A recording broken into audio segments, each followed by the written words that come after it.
ఎన్నికలప్పుడే కాదు అన్ని సమయాల్లో ప్రజల మధ్య ఉంటామన్నారు మంత్రి పొంగులేటి శ్రీనివాసరెడ్డి. ఖమ్మం జిల్లా పాలేరు రూరల్ మద్దులపల్లిలో ఆయన పర్యటించారు.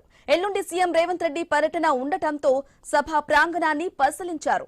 మద్దులపల్లిలో జేఎన్టీయూ, నర్సింగ్ కాలేజ్, మున్నేరు పాలేరు లింకు కెనాల్, కూసుమంచిలో 100 పడకల ఆసుపత్రి, మార్కెట్ యార్డును ముఖ్యమంత్రి ప్రారంభిస్తారని పొంగులేటి తెలిపారు.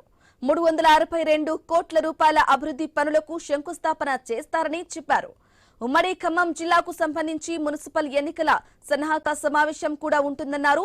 ముఖ్య కార్యకర్తలతో సీఎం మాట్లాడతారని పొంగులేటి స్పష్టం చేశారు. 18న మేడారంలో కేబినెట్ మీటింగ్ జరుగుతుందన్నారు. ఇక 19న కొత్త రాతి కట్టడాలను సీఎం ప్రారంభిస్తారని, కుంభమేళా కంటే అద్భుతంగా మేడారం జాతర నిర్వహిస్తామన్నారు పొంగులేటి.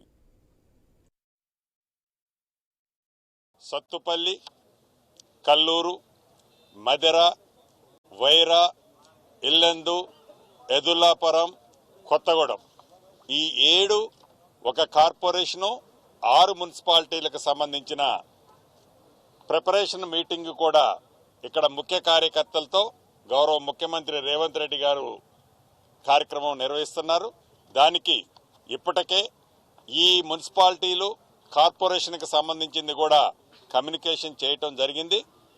కార్యకర్తలు, ముఖ్య కార్యకర్తలు వారి వారి డివిజన్లు, వారి వారి వార్డుకు సంబంధించిన ముఖ్య నాయకులందరూ కూడా ఈ సభలో పాల్గొంటున్నారు.